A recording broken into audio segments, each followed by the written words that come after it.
ঠেরক্যাম্পি মাহুয়া মৈত্রা। মহুয়া মৈত্রের বিরুদ্ধে চিঠি তার এলাকার বিধায়কদের 6 বিধায়ক অভিযোগপত্র দিলেন দলনেত্রী মমতাকে। কৃষ্ণনগর লোকসভার অধীন 5টি বিধানসভা কেন্দ্রের 5 তৃণমূল বিধায়ক এবং মহুয়ারই পুরনো বিধানসভা কেন্দ্র করিমপুরের তৃণমূল বিধায়ক স্বাক্ষর করেছেন ওই অভিযোগপত্রে। কৃষ্ণনগরের তৃণমূল সাংসদ মহুয়া মৈত্রর বিরুদ্ধে একগুচ্ছ অভিযোগ জানিয়ে তৃণমূলের সর্বময় নেত্রী মমতা বন্দ্যোপাধ্যায়কে চিঠি দিলেন তৃণমূলের 6 জন বিধায়ক।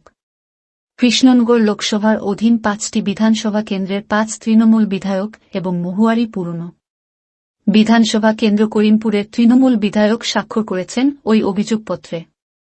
অভিযোগপত্রে যারা সই করেছেন তারা হলেন করিমপুরের বিধায়ক বিমলেন্দু সিংহ রায়, চাপড়ার বিধায়ক রূপবানুর রহমান, নাকাশীপাড়ার বিধায়ক কল্লোল খাঁ, পলাশীপাড়ার বিধায়ক মানিক ভট্টাচার্য, যিনি সম্প্রতি নিয়োগ দুর্নীতি মামলায় জামিন পেয়েছেন, কৃষ্ণনগর দক্ষিণের বিধায়ক উজ্জ্বল বিশ্বাস এবং কালীগঞ্জের বিধায়ক নাসিরুদ্দিন আহমেদ লাল।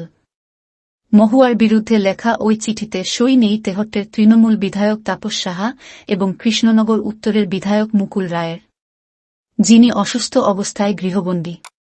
অর্থাৎ মহুয়ার লোকসভা কেন্দ্র কৃষ্ণনগরের 5 জন বিধায়কই তার বিরুদ্ধে দলনেত্রীর কাছে অভিযোগ করেছেন।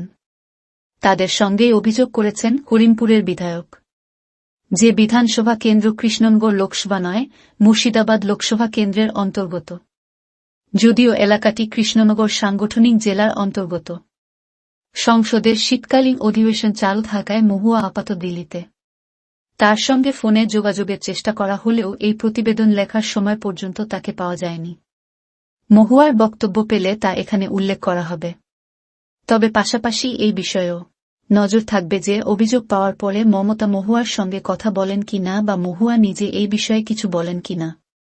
এটাও দেখার যে তেহট্টের বিধায়ক তাপস, যার সই নিয়ে চিঠিতে মহুয়ার সমর্থনে মুখ খুলেন কিনা। সাংসদ মহুয়ার বিরুদ্ধে 6 বিধায়কের অভিযোগ, তিনি বিধায়কদের এড়িয়ে 3 ব্লক সভাপতি সহ 6 জন বুথ সভাপতি এবং 6টি অঞ্চল সভাপতি বদল করেছেন। দ্বিতীয়ত, মহুয়া ওই বিধায়কদের এড়িয়ে গিয়ে তাদের এলাকায় যাতায়াত করেন। বিধায়কের বিরোধী গোষ্ঠীদের হাওয়াত দিয়ে নদিয়া জেলার রাজনীতিতে মহুয়া অস্থিরতা তৈরি করছেন বলেও অভিযোগ করেছেন ওই বিধায়কেরা। তাদের আরও অভিযোগ, সংখ্যালঘু এলাকায় কুখ্যাত তোলাবাজ ও সমাজবিরোধীদের নিয়ে চলাফেরা করে দলের ভাবমূর্তি নষ্ট করেছেন তিনি। বর্তমান বিধায়কদের সরিয়ে 2026 সালের বিধানসভা নির্বাচনে তৃণমূলের প্রার্থী করবেন বলে একাধিক ব্লকের নেতাদের প্রতিশ্রুতিও দিচ্ছেন। চিঠিতে অভিযোগ করা হয়েছে যে জেলায় বিজেপির বিরোধী কোনো কর্মসূচিতে তাকে দেখা যায় না। উল্টে দলেরই বিধায়কদের বিরুদ্ধে যে কোনো ধরনের পদক্ষেপ করতে সক্রিয় ইন্ধন যোগাচ্ছেন তিনি। 2021 সালের বিধানসভা নির্বাচনেই অভিযোগ উঠেছিল, চাপড়া বিধানসভা কেন্দ্রে তৃণমূলের ব্লক সভাপতি জেবের শেখকে নির্দল প্রার্থী হিসেবে দাঁড় করিয়েছিলেন মহুয়া, যদিও সেখানে জেতেন রূপবানুর। তাদের আশঙ্কা, আগামী বিধানসভা ভোটেও ফের তেমনই পরিস্থিতি তৈরি হতে পারে। তাতে নির্বাচনী পরিস্থিতি আরও খারাপ হতে পারে বলেই অভিমত মহুয়ার বিরোধী এক তৃণমূল বিধায়কের।